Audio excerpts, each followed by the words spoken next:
Hello and welcome to Politics Today. And this programme we are discussing a very sensitive issue, and that is the issue of an Islamic Shia Mosque being built in the Hippodrome in the heart of the Jewish community in Golders Green, and saying, should this actually happen in London? And to discuss this very important issue to the Jewish community, I'm joined by Sid Caudle, leader of the Christian People's Alliance. Hello. Welcome back to Politics Today. And on behalf of the Jewish community, my good friend Sharon Clough on the Campaign for Truth. So welcome to the programme. Thank you. Firstly, I'll start off with you, Sharon. This is a controversial campaign, I believe, that you are heading up in opposition to an Islamic Shia Mosque being built upon the Grade 2 listed building known as the Hippodrome. They used to hold BBC concerts, even hosted, I think, the first 2 episodes of Monty Python. In this day and age of so-called liberal freedom and tolerance, why are you in opposition to an Islamic Shia Mosque being built in the heart of Golders Green in London? Okay, hi Simon. Yes, before I say anything, I need to say that this is not about people.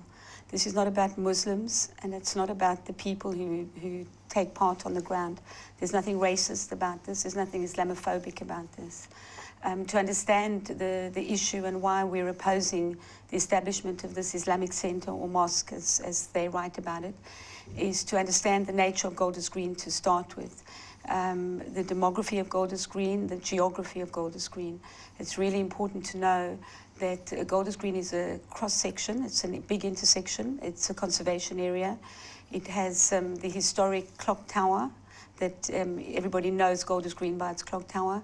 It's a big bus station, and it has a very, very big Jewish community. I believe that 37% of the people living in Golders Green are Jews, and of that I would say the majority are what we call Haredi, or very religious Jews. The Islamic community is quite small, and I'm not sure that it even reaches 15%. This Hippodrome building is a very big building. I think it's 5,800 or 900 square feet. It can house 3,500 people. Now we have to look in the context of the setting of Golders Green, what it would mean to bring 3,500 people into the area. And I say bring them into the area because the majority of them are coming from outside of Golders Green to use this facility. The Shia population of Golders Green is not very big. So what we have there is this intersection, which is the main bus route from Birmingham Luton in the north into the West End. We have on the other road the Golders Green Road that goes up through to Edgware and then up the other end into Hampstead Village. We have 2 conservation areas side by side. We have Golders Green, we have Hampstead, which is a conservation area, and we have very limited parking spaces. The building itself has 30 parking spaces, and we have a community that will use this. They've asked for extended hours, and they've asked to change the current usage to a place of worship. And so this would be used over extended hours over the day from, I think the permissions would be, if they got this, from 8 o'clock till 12:30 at night. And if you think of the number of schools in the area, most of the people are residential, they have children, and when there are festivals and so on, or prayers, late night prayers, think of that amount of people coming out of the building with limited trains, limited bus routes, all those cars parked across driveways, etc., and it's causing a huge disturbance in the area. We've already seen it because, contrary to planning permission, they've used it already. So there's a lot of controversy about it, and none of it, as far as we're concerned, our grassroots group that just arose, most people working on this didn't know each other, and it's just arisen from the grass to oppose the mosque on the grounds of how people live and how they're going to be able to live with this added influx coming into the area. And Sid, what are your concerns about this Islamic Shia Mosque, which is currently called an Islamic centre, that they're wanting planning permission to actually convert this into a mosque? We know that freedom of religion is a very important statute within British democracy. But surely this is such a provocative move on behalf of the Shia community to build a huge or have a huge mosque in the centre of Golders Green, which is in the heart of the Jewish community in this nation? Yes, we obviously believe in fairness, and we believe that every community should be treated fairly in what they apply for. But the questions we have to ask is it appropriate that a large building like this Hippodrome should be used as a mosque in this particular location? And I think Sharon has made an excellent case for saying, you know, in this particular location it's not appropriate. And then, of course, there are all the planning issues. Now, I've had a look. There is a planning application which has been in. It was put in on the 14th of September and open for consultation until the 24th of October, so that's now closed. But while it was in, there were a number of objections were made, and I indeed made an objection myself. And one of the objections that people are making, as Sharon has mentioned, is the whole issue of parking. Now, a building this size, which can take maybe 3,500 people, there aren't a lot of Muslims in this community. A lot of people are going to be travelling from other areas, and 30 parking spaces is just simply not enough. Now, we've got to apply planning law and planning law fairly. Now, the other thing is, there's also an issue for me of deception as well, because they're saying, we want this as a Muslim community centre.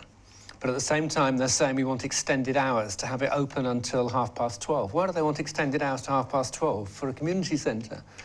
No, they want to use it as a mosque, that's quite clear. And we've got to understand that's really what's behind it. And if they want to have a massive mosque here in the heart of the Jewish community, is that appropriate? In my view, is going to be a source, or can be potentially a source, of enormous amount of conflict. And that's why we would oppose it. And Sharon, I suppose we have to raise up one very important issue that many in the local authority, including the mayor's office in particular, are using very much concerned about political correctness. But I think we also have to recognise, don't we, the fact that almost 90% of the most violent anti-Semitic attacks against the Jewish community is sadly coming from the Islamic community, and that is fact. So is there a danger, do you think, to the Jewish community with this mosque being built or potentially being built in the very heart of the Jewish community in London? This is one of the problems that comes out for discussion. And our monitoring of anti-Semitism, as you know, that my colleague Ambrosine has been monitoring anti-Semitism online for over 10 years. And one of the findings that we have is that currently the majority of anti-Semitism is Islamic anti-Semitism, and it comes from across the world. We're not saying that the people who are going to attend this particular mosque are necessarily going to be attacking any people in the streets. We wouldn't presume to say that. But it is something we need to take into account, is who is perpetrating the anti-Semitic attacks across the world. And I'm not talking specifically about Golders Green. But if we can just revert to planning a little bit, because the planning issues are really, really important. This Hippodrome has, as you know, a long history for entertainment, and then the BBC, and then it was empty for a long while. And what we discovered in our research was that in 2005, an Orthodox Jewish community sought planning advice from Barnet, that if they bought this facility, could they use it as a synagogue? And the answer was very clearly no. It had to be a place for entertainment. And so they didn't buy the facility, and 2 years later it was granted to a Christian community from North Africa on a very specific planning permission. The specific planning permission was that they could have Christian practice on a Sunday morning, and I think a Wednesday evening. The rest of the time it had to be used for all of the community for entertainment purposes, the broad aspect of entertainment. So they put in a plan where they had ballet classes and drama classes. In 2015, for instance, the Jewish community celebrated Yom HaAtzmaut, which is the founding of Israel, in that facility. So it was clearly used for all the community. The Christians and then the Jewish people used it, and children, little girls came in their little ballet outfits to do their dance and so on and so forth. It seems unimaginable that a people who drape their women in clothes so that you can't see who they are would give permission for little local girls to go into ballet classes in that facility were it to be used for the broader community. And there's a planning brief that came out of that 2007 planning permission, and it's 14 pages long, and it is very clear exactly how it has to be used for entertainment. And calling it a community centre owned by a Shia Muslim organisation doesn't mean that it's going to be used for the broader community. And this is a really big issue. Therefore, guiding us to their Facebook page and their websites where they clearly use the word mosque, this seems a ruse to get planning. Yeah, and Sid, I mean, this issue I think is very important to the Christian community, because we owe a huge debt to the Jewish community, for giving us the Bible, for giving us the prophets, the law of Moses, even our own Messiah that we worship, Yeshua HaMashiach. So it's very important, isn't it, that Christians now have an opportunity to stand with the Jewish community and oppose this mosque being built. No, absolutely. I mean, and the vast majority of Christians will happily stand with the Jewish community. And as has been said, I mean, we will happily so open a church and say, yes, you're welcome to come in and use our facility. Probably would happily do it free of charge, because we want to be open to the community, and we certainly want to welcome the Jewish people. But of course, the situation is not the same with Islam. And that's the important point. And it's something which is endemic to Islam. I mean, all the traditions indicate that Muhammad himself was fighting Jews, in one case even killing 600 people of the Jewish tribe of Banu Qurayza in one day. The Quran is quite clear. I mean, I've studied the Quran over a number of years, and I know full well what the Quran says. And the Quran says that, as far as the Jews are concerned, that they are in the greatest animosity to believers.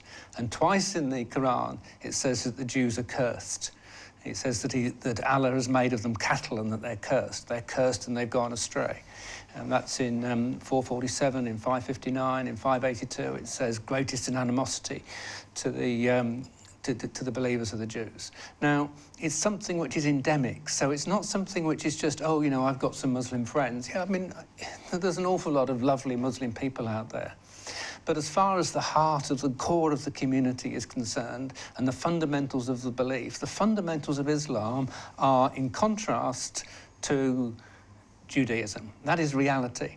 Now, if we allow this massive mosque, which is what it's going to be, massive Shia mosque, it's an Iranian-based mosque that's coming, Shia, that's bought the building. Now, if we allow this massive-based Shia mosque in the middle of a Jewish community, I think we're actually asking for conflict. Now, it's the duty, in my view, of the planning committee, of any planning committee, of any council, to minimise conflict, to seek to arrange harmony in their area, harmony in their community, to have people in areas where they can be happy in that community and happy in that area without conflict. That is the duty of a council. And if they suddenly, I mean, to me, this would be just like putting a whole load of Millwall supporters in the middle of West Ham fans and saying, oh, it doesn't matter, we'll just allow Millwall fans to go in there, it doesn't matter, it'll be all right, we mustn't discriminate against Millwall fans. It's ridiculous, because you know full well that there is animosity between Millwall fans and West Ham fans, and unless you have segregation, there's going to be problems. And that is exactly the same with what we're facing here. And the council must face it. If they just let this go through, and don't bother to look at the problems, then they'll be doing a massive disservice to the community. Sharon, I've seen a few of the Jewish newspapers' editorial lines on which you and the rest of your campaigners are being described as being Islamophobic and not taking into account the fact that, here's the Jewish community facing anti-Semitism, and you're fueling division between Jews and Muslims, in particular in your opposition to this mosque. What do you have to say to your critics? Okay, so I think one needs to understand how the Jewish community functions. This is, it's quite, I guess many communities function in this way. We have in the Jewish community, we've got a leadership. We have something called the Board of Deputies. We also have above that now, and a Board of Deputies claims to be elected. There's something like 300 odd of them that sit there. They come out of the synagogues, so there's an allocation according to the size of the synagogues. They also have on the Board of Deputies NGOs and other Jewish groups that can join for various reasons. They have to apply and be assessed to join it. And then above that, we have a group that's unelected that was set up called the Jewish Leadership Council that seems now to be the big umbrella over everything in the Jewish community. Without fail, almost every single establishment Jewish organization is by and large left-leaning, and the official statement that came out of the Board of Deputies is absolutely in favor of creating this Shia Muslim facility in Golders Green. The leadership of the Board of Deputies has made a point of interfaith work, and by interfaith this means that they go into mosques on Fridays. The vice chair of the Board of Deputies has seen with her black scarf over her head sitting in a mosque having a chat to the imams, which seems a bit strange because women are not meant to be sitting in a mosque talking to imams, but this is what goes on. In the press, there was a lot of, we had a meeting last night about it, and a lot of people were saying, why didn't we know about it? And the reason they didn't know about it is that the Jewish press in the area was not writing about it. They seem to have made a decision that this was a non-event and they won't write about it. And this is why this grassroots group arose. And it arose and in a sense forced them to start writing about it. So for instance, there was one article written by a lady called Laura Marks, published in the Jewish Chronicle, about words. So the words that people use. And it's going to take me a while to explain this to you, so you need to be patient. If you go to the Barnet portal, you will see that there are people there who are racist. Without a doubt, there are people who have gone on there and said things that I don't think they should be saying. But that doesn't mean that everybody or the majority of people who object to this mosque are part of that small group of people who are very definitely anti-Muslim. None of our group, none of the people who work with us are anti-Muslim. So this grassroots group arose and we created a scenario that forced them to publish. Laura Marks wrote an article about words that people use. And so she brought into her article 2 words that cause you to remember the article more than anything else she wrote about. One was cockroaches and the other one was Nazi. So she had a little heading that said words matter, and then she said, and the byline was that opposers of the mosque are Islamophobic. And then she said that, for instance, in Rwanda, I think it's the Hutsis are referred to as cockroaches, not that we're using Nazi language, she said. And then she carried on to talk about how words can harm people. Now, what she's done is she's transferred into people's consciousness that the people who oppose the mosque are talking about Muslims as cockroaches and are Nazis saying those words. So we actually wrote a reply to her that the press wouldn't publish, so it's on the Facebook page. And we told her that words do matter, but it's in fact the words that people don't use that matter more than anything else. So by inference, she was transferring a kind of racism on us that is untrue, unreal, and is not there. We in fact booked an advertisement with the Jewish News.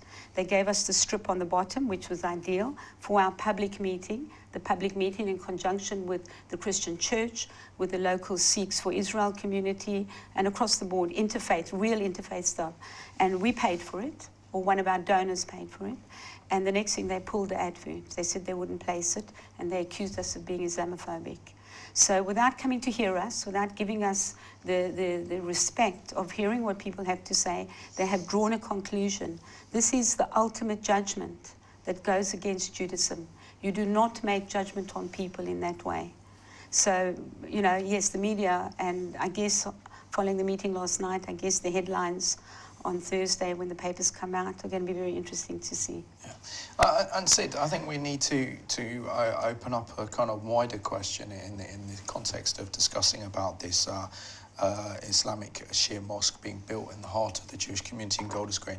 And that is the fact that we may be living in a post-Christian society, but the fact is that this is still a Christian nation, and the Church of England is the Church of the state.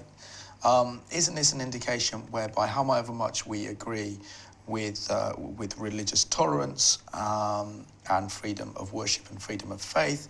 The fact is that this is still a Christian country, and therefore isn't it important that we kind of all recognise that we have to defend places of worship that truly do worship the one true God, and that's the God of Israel, Abraham and Isaac. And so therefore it's important that the Islamic community don't start taking up buying synagogues or start buying churches, and that we make a stand against this.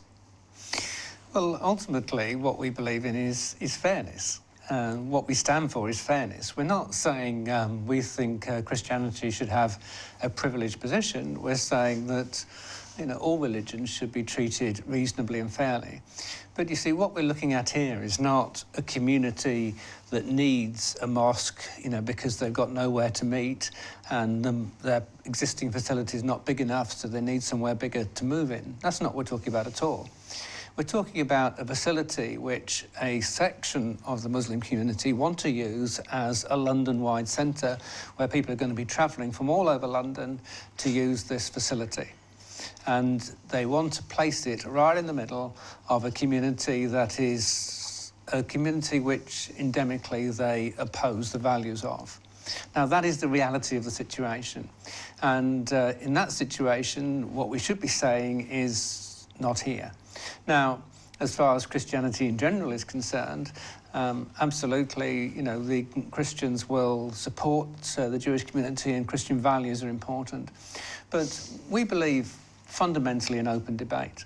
And we want there to be proper and effective debate between Muslims and Christians, Christians and Jews, Muslims and Jews, whatever, and bring in Hindus and Buddhists. Let's have proper debate. We want debate on television, debate in universities, debate in schools, discussion, open discussion. You see, one of the key things is that, for instance, in Islam, if you leave your religion, you have to be put to death.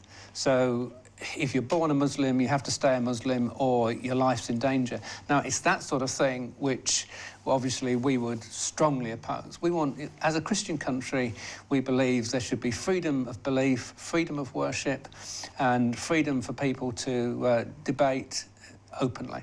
And I believe if things are properly and discussed and debated openly, then people will see that Christianity is the truth and Islam is actually a false religion. But we don't want coercion. I think it's fundamental to Christianity is what Jesus said, and if anyone will, let him come. It's freedom, come, freely receive, freely give. That's Christianity. We're not wanting to force anyone to do anything. Yeah, so we're down to the last 5 minutes of the programme. Sharon, now I've just read on the latest kind of news on this one, there was a signature of 6,000 people have signed against this.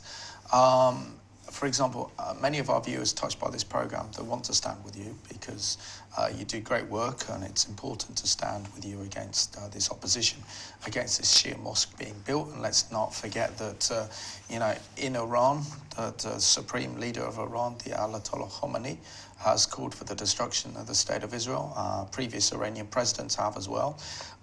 So there's a danger that this mosque could be used as a means to bring hatred against your community, because we know the Jewish community is treated incredibly badly in the Islamic Republic of Iran. So, double question. My first one is, what can our viewers do to help to support you in this campaign? And secondly, what kind of reaction have you got from the Mayor of London, Sadiq Khan? Okay, I'm pleased you mentioned the Mayor of London, because there was I need to tell you of an incident. There was a campaign against a planning application to extend and build a boys' school, a Hashmonean school in the Copthall area of Barnet. And there was a big campaign because there were a lot of people objecting to it for all sorts of reasons. I'm not even saying that they were anti-Jewish reasons, but there were a lot of objections. And ultimately, Barnet, in its wisdom, said that they could have the school. And the mayor stepped in and he withdrew that permission. And he withdrew it on some spurious grounds of green belt and all that. But the Copthall area has Saracens rugby field. It's got 2 or 3 schools on it already. It's certainly not typical green belt. And there's no reason why, if Barnet had decided the school should be there, that it shouldn't have been there. So we have a mayor who has now taken sides against a Jewish community. So I'm not sure that the mayor is going to do much here. I think he's going to support it, as do all the other Islamic organizations like Tel Mama and so on. They openly have given their support to this area. Debate is being quashed because we're being called racist, the people who object to it.